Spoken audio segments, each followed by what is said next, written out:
Meu nome é Janine Satter, sou professora de filosofia da Universidade Federal de Santa Catarina. Estou aqui para falar do verbete Revisão do Cânone. Recentemente, tanto o GT de Filosofia e Gênero da ANPOF, como a Rede Brasileira de Mulheres Filósofas, têm se colocado algumas questões sobre o significado e o conceito e a necessidade do cânone filosófico. Por isso, a ideia de revisão do cânone. Antes de mais nada, a gente tem que se perguntar o que é o cânone. O cânone é constituído por modelos ou exemplos ou paradigmas do que é ser um filósofo, do que é escrever filosofia, do que é fazer a atividade filosófica. Estes modelos, exemplos ou paradigmas são constituídos basicamente por filósofos homens, brancos, e em sua maioria europeus. Por isso também se fala um pouco dessa revisão a partir de uma revisão da eurocentricidade desse cânone. Uma pergunta que vem em conjunto dessa diz respeito ao modo como este cânone se constitui ou é construído, já que ele tem uma data, ele não nasce cânone, as pessoas não nascem canônicas, as pessoas são, e canônico aqui, notem bem, né, diz respeito a uma santificação de um certo tipo de modelo, de um certo tipo de pessoa, e não é à toa que o cânone deriva de uma linguagem que vem da religiosidade, de um fundo religioso, né? Então, as pessoas dentro da própria filosofia são santificadas como modelos do que é fazer filosofia, do que é filosofar, né? E por isso eu disse, né, não nasce cânone, torna-se cânone. E alguém em algum momento faz esse tipo de coisa, né? Ou elenca as estrelas que vão compor esses modelos que vêm para nós na filosofia, embutidas tanto nas bibliografias que a gente tem à nossa disposição, quanto nos currículos, como nossos arcabouços sobre o que é e como devemos fazer, independentemente das nossas marcações sociais, a própria atividade filosófica. A datação aqui ainda é uma questão que justamente está sendo pensada e revista, né? E que talvez tenha como pista, uma das pistas possíveis, a modernidade como um dos seus marcos. Se na antiguidade e no medievo, né, aquilo que a gente hoje chama de filósofos da antiguidade já é considerado a partir de um certo sistema de validação do conhecimento, com outros pares do conhecimento, ou seja, quer dizer, os filósofos medievais que olham para a antiguidade validam o conhecimento construído na antiguidade a partir dos seus modelos, assim como depois a modernidade faz a mesma coisa em retrospecto em relação ao medievo. Não é verdade que todas as pessoas ou os pensadores da antiguidade e do medievo entraram para aquilo que hoje a gente considera o cânone filosófico, ou seja, houve exclusões em algum momento. E essas exclusões têm como marcação principal, essa é uma das principais suspeitas que a gente tem, a modernidade. Algo aconteceu na modernidade que fez com que este cânone chegasse até nós com os nomes que ele tem. E essa modernidade é muito provável, essa é uma outra pista, e eu estou falando em termos de pista porque essa é uma investigação filosófica da parte de uma filosofia feminista, sobretudo, que ainda está em andamento. Uma dessas pistas liga este momento de constituição e de construção do cânone com o nascimento de um certo tipo de biopolítica capitalista e com a domesticação das mulheres e com a colonização dos países periféricos, a Europa também. Essas coisas todas vêm juntas, em conjunto, num embolado de razões que são dadas para a constituição desse cânone. Eu falei da domesticação das mulheres ou da privatização das mulheres como um marco muito interessante, muito significativo do porquê muitas das mulheres que também pensaram, que também foram filósofas, que também escreveram textos, ainda que não no entorno das instituições universitárias, e isso também não necessariamente era o caso para os próprios filósofos homens, né? Nem todos eles foram professores universitários ou catedráticos, né? Muitas destas mulheres que escreveram, trocaram cartas e pensaram, não estão no cânone filosófico. Então, o cânone filosófico é majoritariamente masculino, essa revisão que se preocupa em tentar encontrar este momento de formação, com estas pistas que eu delineei aqui, também se preocupa em rever justamente a partir de uma perspectiva feminista por que é que estas mulheres não estão presentes, não constituem esse cânone filosófico. E esse movimento de revisão tanto se questiona, portanto, quais são as razões argumentadas, levantadas para que as mulheres não estejam presentes no cânone, e estas razões têm a ver com um certo tipo de leitura epistemológica da filosofia, que é usada, uma razão que é usada como critério de definição de quem entra e de quem não entra no cânone. Essa epistemologia é construída a partir de um pressuposto de que a autoridade epistêmica dos filósofos é constituída a partir de uma racionalidade que é sempre objetiva, sempre imparcial e sempre neutra, embora não seja. Mas esta é a razão elencada para que, por exemplo, alguns textos, e aí a questão é que a maior parte desses textos é de mulheres, né? Que alguns textos não tenham entrado no rol dos nossos modelos e parâmetros filosóficos. Por outro lado, essa revisão, então, olha para estes argumentos e essas razões levantadas para as exclusões possíveis do que é canônico e do que não é canônico, e, por outro lado, então, busca recuperar estas pessoas que foram excluídas deste modelo, né? E muito do movimento que tem sido feito está preocupado justamente em ver onde é que foram parar os textos e as próprias filósofas e as memórias destas filósofas, né?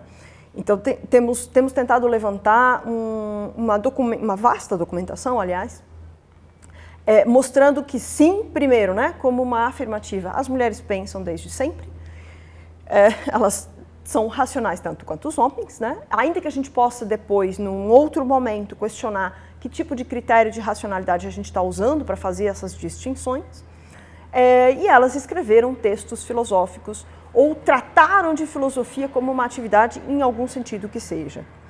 Onde foram parar estes textos é uma outra questão e a gente tem tentado recuperar nesse sentido e trazer para dentro, portanto, das nossas considerações filosóficas, né? Esses textos, cartas, muitas vezes, manifestos, mesmo peças de dramaturgia, romances, né? O que constitui uma outra parte dessa revisão do cânone, que é pensar os tipos de suporte metodológico que são usados para fazer filosofia. E que, portanto, nem sempre coincidem com aqueles critérios epistemológicos e metodológicos que são ditos como as razões pelas quais as mulheres e esses outros textos não entram no cânone. O que eu digo sempre é que aqui tem uma dupla moral em andamento.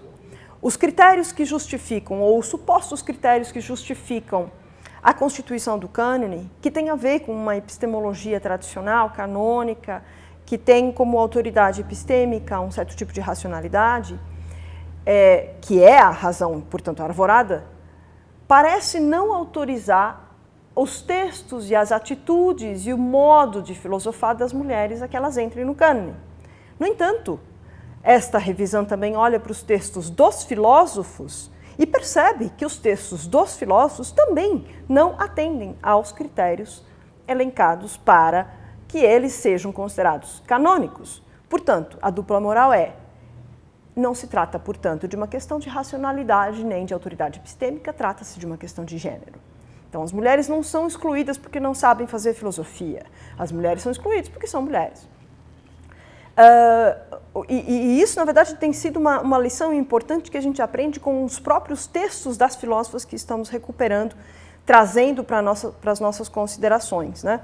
Que eles nos mostrem a miríade de metodologias desenvolvidas por filósofos e filósofas e que, portanto, é muitíssimo mais ampla como consideração do próprio conceito de filosofia ou de atividade filosófica. É uma lição que a gente aprende com as filósofas que temos considerado nesses processos de revisão.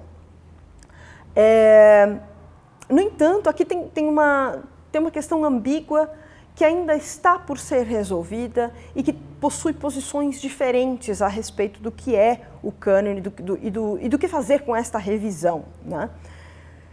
e que basicamente diz o seguinte, temos que fazer a revisão trazendo estas mulheres que temos descoberto, e cujas descobertas são fascinantes, aliás, né, para dentro do cânone filosófico. Essa posição mantém a ideia de um cânone, e significa que é um movimento de inclusão. Portanto, além do nosso Aristóteles, né, do nosso Rousseau, do nosso Kant, a gente considera Safo de Lesbos, as pitagóricas, Margaret Cavendish, Marie de Gournay, e olha que eu estou falando só da Europa aqui. Ok, então temos uma ampliação do cânone. Essa posição dentro da revisão do cânone significa vamos manter o que nós temos e vamos incluir outras leituras, né? Mesmo assim, quer dizer, essas leituras e esse movimento, em geral, ainda é bastante eurocentrado, como eu estava falando, né? Então a gente está recuperando esses textos, mas não sabe muito bem o que fazer, por exemplo, com uma tradição oral africana ou ameríndia, né? Entre outras possibilidades, aliás, né? Uma segunda posição a respeito dessa revisão do cânone revisa o próprio conceito de cânone. E aí, nesses termos, nós poderíamos dizer que talvez cânone não deva estar aqui. De que o fato de haver um cânone, ou um modelo, ou um exemplo, um paradigma do que é fazer filosofia, é por si só excludente. E que talvez a questão seja, não temos que ter cânone, temos que ter aberturas filosóficas, textuais, metodológicas, para as várias maneiras de se pensar filosoficamente e de se fazer filosofia, né? Aqui a gente poderia pensar que pensar e escrever são dois modelos muito próximos daquilo que nós fazemos como filosofia na academia. Mas por que eu não posso pensar em atividades filosóficas a partir de outros tipos de registro, né? Como a oralidade, por exemplo? Ou, pensando nas escolas, né? Como uma atividade que linka outros tipos de produção audiovisual, de jogos, cinematográfica, literária, né? Então, aqui está uma outra questão que joga de novo com o conceito da própria filosofia, né? Então, toda a revisão do cânone que tem sido produzida por estes movimentos das filósofas no Brasil, e não só no Brasil, porque esse não é um movimento nosso, exclusivo nosso, pensam tanto o conceito do cânone como tal, como o conceito de filosofia, e as duas coisas estão andando juntas aqui. A minha posição dentro disso tudo é um pouco mais radical do que a ideia da inclusão, de vamos trazer mais pessoas para dentro e vamos manter os nossos filósofos homens masculinistas, misóginos, enfim, que estão aí. Hoje a gente sabe que eles foram efetivamente misóginos, racistas e, né, preconceituosos. E vamos só trazer mais mulheres, enfim, para que o debate seja mais plural e nossa leitura da filosofia seja mais plural. Eu prefiro pensar que a gente não precisa do cânone, nenhum cânone, e não se trata necessariamente de trocar um cânone por outro. Trata-se de pensar que a nossa atividade filosófica, os nossos modos de fazer filosofia podem ser levados a cabo de modo mais horizontal.